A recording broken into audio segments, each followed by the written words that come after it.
आज की कहानी है एक ऐसे कैदी की जो हर बार जेल से भाग निकलता है, फिर चाहे कितनी भी सिक्योरिटी क्यों ना हो। ये कहानी है जापान के सबसे खूंखार कैदी सुजुकी की, जो इस समय जापान की सबसे हाई सिक्योरिटी जेल में अपनी सजा काट रहा है। चेकिंग ड्यूटी पर घूम रहे गार्ड्स के जाने के बाद सुजुकी अचानक मुस्कुराया और अपना एक दांत बाहर निकाल लिया। कुछ देर बाद गार्ड्स फिर से चेकिंग करने आए, लेकिन इस बार सुजुकी फरार हो चुका था। उन्हें वहां किसी के मौजूद होने का शक हुआ, लेकिन सुजुकी भी कोई कच्चा खिलाड़ी नहीं था। वो बिना आवाज किए रोशनी से बचता हुआ इधर से उधर छुपता रहा। जब गार्ड्स ने आइसोलेशन सेल की दोबारा चेकिंग की तो वो समझ गए कि सुजुकी भाग चुका है। उन्होंने तुरंत बाकी के गार्ड्स को बुलाया और देखते ही देखते वहां भीड़ इकट्ठा हो गई। जब सुजुकी छत से भाग रहा था तो जोर जोर से जेल के सायरन बजने लगे। अचानक जोरदार बारिश शुरू हो गई और हमें पीछे की कहानी दिखाई जाती है।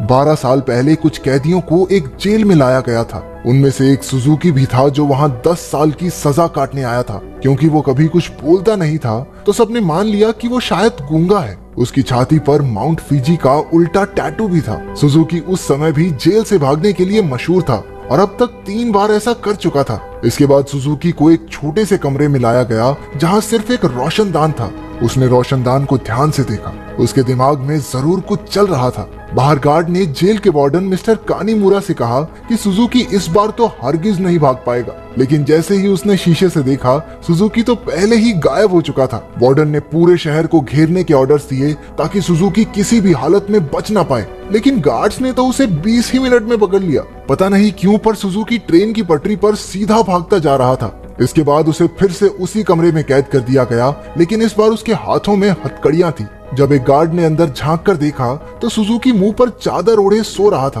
गुस्से में उसने सुजुकी को चादर हटाने को कहा क्योंकि वो कोई चांस नहीं लेना चाहते, लेकिन जब बार बार कहने पर भी उसने चादर नहीं हटाई तो गार्ड्स ने मिलकर उसकी बुरी तरह पिटाई की। अगली सुबह वार्डन ने सुजुकी के सारे पुराने रिकॉर्ड्स निकाले। ध्यान से पढ़ने पर उसे पता चला कि जब भी सुजुकी जेल से भागता है तो हर बार वो ट्रेन की पटरी पर ही पकड़ा जाता है। रात को वार्डन गार्ड्स के साथ चेकिंग पर निकला। वो सुजुकी के सेल में पहुंचकर हैरान रह गए क्योंकि उसने किसी तरह अपनी हथकड़ियां खोल दी थी। गुस्से में गार्ड्स ने उसे मारते हुए पूछा, कैसे खोली हथकड़ियां? हाँ, कैसे खोली हथकड़ियां? लेकिन हमेशा की तरह सुजुकी चुप रहा। एक बार फिर से उसकी जमकर धुलाई हुई। एक दिन सुजुकी एक छोटी सी तार से खेल रहा था जिसे किसी तरह छुपाकर वो जेल के अंदर ले आया था। सवाल ये उठता है कि वो इस तार को अंदर लाया कैसे? मुंह में छुपा के? ना, गू में छुपा के। इसी तार की मदद से वो अपनी हथकड़ियां खोलता था। कुछ दिन बाद वार्डन 1 हफ्ते की छुट्टी पर अपने घर चला गया। अब सुजुकी के पास भागने का बहुत अच्छा मौका था। उसने अपनी तार निकाली और ताला खोलने की कोशिश की। जल्द ही वहाँ एक गार्ड चेकिंग के लिए आ गया। उसने झांक कर देखा कि सुजुकी फिर से अपना मुंह ढककर सो रहा था, लेकिन इस बार गार्ड बिना कुछ कहे चला गया। लेकिन असलियत तो ये थी कि सुजुकी अंदर था ही नहीं। वो तो छिपकली बनकर छत से चिपका बैठा था। वो जेल से भागने के लिए सही मौके के इंतजार में था। गार्ड के जाने के बाद वो धीरे धीरे ऊपर तक पहुंच गया। उसने छत की एक खोखली जगह पर मुक्का मारा और वहां से भाग निकला। जब गार्ड्स को पता चला तो उन्होंने तुरंत सायरन बजा दिया। वार्डन को भी खबर पहुंचा दी गई और वो तुरंत जेल के लिए निकल गया।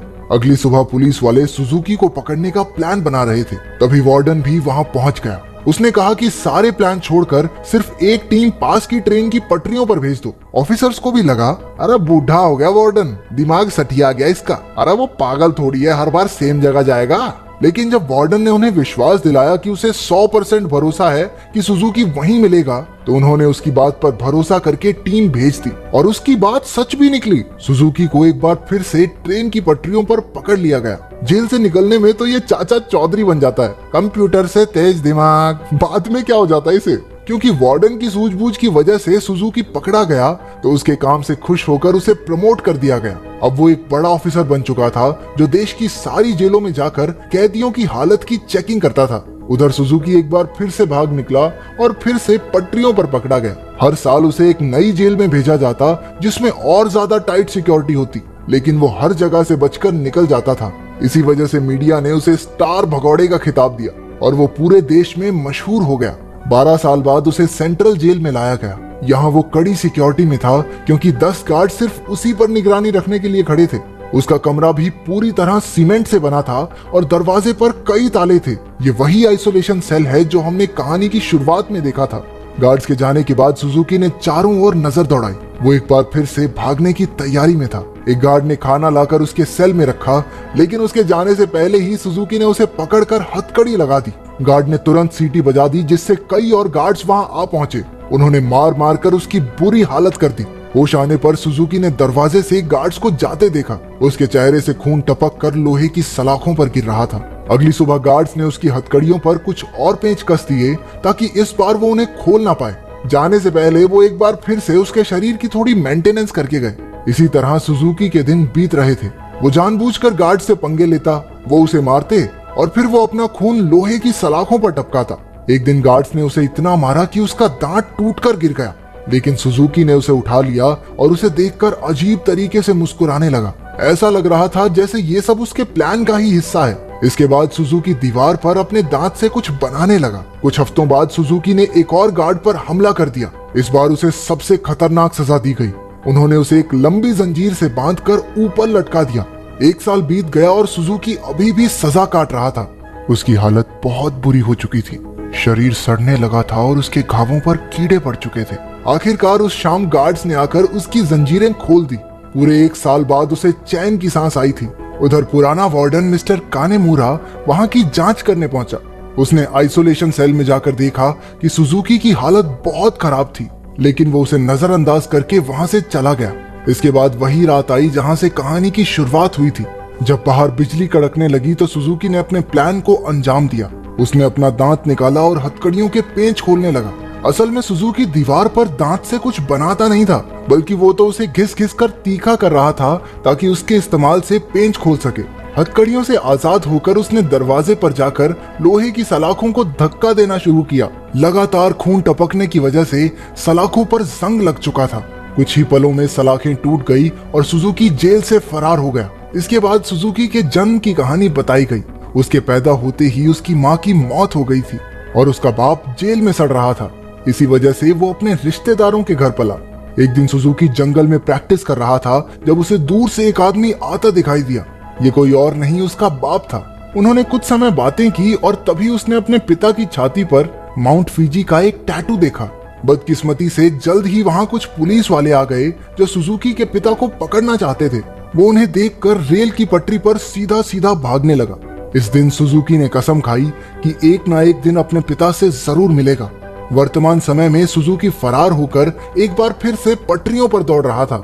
मिस्टर कानीमुरा ने पीछे से उसे रुकने के लिए आवाज दी और हैरानी की बात यह थी कि वो रुक भी गया। कुछ ही देर में गार्ड्स की एक टीम आकर उसे पकड़कर ले गई। देश की सबसे कड़ी सिक्योरिटी की जेल भी सुजुकी को नहीं रोक पाई, इसलिए मिस्टर कानीमुरा ने उसे धरती की सबसे खतरनाक जेल प्रिजन आइल में भेजने के ऑर्डर्स दे दिए। प्रिजन आइल किसी मामूली जेल की तरह नहीं थी। वो समंदर के बीचों बीच बनी थी जहां लगातार तेज बहाव रहता था और सबसे जरूरी बात, वहां ट्रेन की पटरी तो बिल्कुल नहीं थी और तो और समंदर शार्क्स से भरा हुआ था, इसलिए वहां से भागकर बच निकलना एकदम नामुमकिन था। जेल के अंदर के हालात भी इतने ही खतरनाक थे। पूरी जेल में चारों ओर हजारों गार्ड्स थे और अगर कोई कैदी भागने की कोशिश करता तो उसे देखते ही गोली मार देने के ऑर्डर्स थे। जब सुजुकी वहां पहुंचा तो उसे तुरंत उसके सेल में बंद कर दिया गया। वो कोई कमरा नहीं बल्कि कुछ रॉड्स थी जिन्हें सुजुकी के शरीर के आसपास ऐसे जोड़ दिया गया था जिससे भागना तो दूर, वो हिल डुल भी ना सके।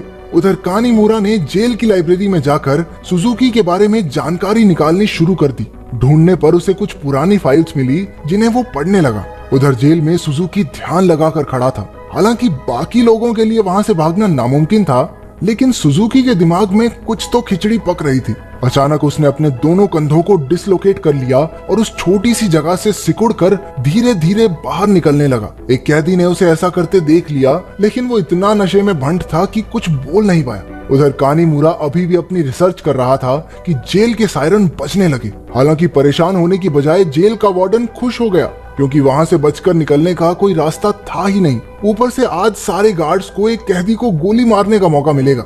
मिस्टर कानीमुरा ने उसे समझाने की कोशिश की कि सुजुकी कोई आम कैदी नहीं है, लेकिन वार्डन ने उसकी बात को नजरअंदाज कर दिया। अगली सुबह कई गार्ड्स को बंदूकें देकर पूरे आइलैंड में फैला दिया गया। वार्डन अपने आदमियों को कुछ समझा रहा था कि वहां मिस्टर कानीमुरा आ गया। उसने वार्डन को बताया कि सुजुकी असल में अपने बाप को ढूंढने आया है जो इसी आइलैंड पर कैद है। ये सुनकर सब हक्के बक्के रह गए और तभी सुजुकी की असलियत का खुलासा हुआ। असल में अब तक जो भी हुआ वो सब सुजुकी के प्लान का एक हिस्सा था। वो बार बार जेल से भागकर जानबूझकर पकड़ा जाता था ताकि आखिरकार प्रिजन आइल तक पहुंच सके। उसका असली मकसद था अपने पिता को आजाद करवाना। आखिरकार सुजुकी अपने पिता से मिला और एक दूसरे को इतने साल बाद देखकर दोनों खूब रोए। बदकिस्मती से मिस्टर कानीमुरा वार्डन और बाकी के गार्ड्स के साथ वहीं आ रहा था, लेकिन उनके पहुंचने से पहले ही सुजुकी उस बूढ़े आदमी के साथ गायब हो गया। सुजुकी अपने पिता को आइलैंड के छोर तक ले आया। उसने पहले से ही वहां एक पैराग्लाइडर तैयार कर रखा था। दोनों पैराग्लाइडर पर चढ़े और दूर उड़ गए। दूसरी ओर मिस्टर कानीमुरा ने एक बूढ़े आदमी से बात करने की कोशिश की जो सुजुकी के पिता के साथ ही कैद था। तभी उसने माउंट फिजी का एक टैटू उस आदमी की छाती पर देखा, जिसका सीधा मतलब ये था कि इतने सालों की कड़ी मेहनत के बाद भी सुजुकी गलत आदमी को लेकर भाग गया। अब इससे बुरी किस्मत तो किसी की नहीं हो सकती। क्या आप अपने पिता के लिए इतनी परेशानियां सह सकते हैं? कमेंट्स में जरूर बताना। इस वीडियो को लाइक करें, शेयर करें अपने फ्रेंड्स के साथ और सब्सक्राइब करें चैनल को अगर आपने अभी तक सब्सक्राइब नहीं किया।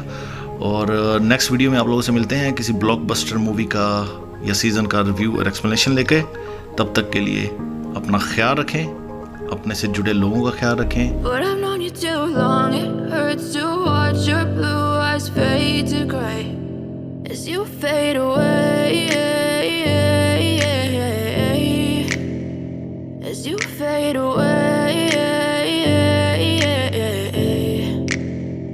Yeah, I'm about to fade away, 'cause every time I wake up I feel like it's Monday. Something's going wrong with all the chemicals up in my brain. All of a sudden I don't look at anything the same way. Gotta build up of my thoughts sitting in an ashtray. I'm sorry that I'm so inconvenient, okay. Just let me be me and I'll stay out of your way.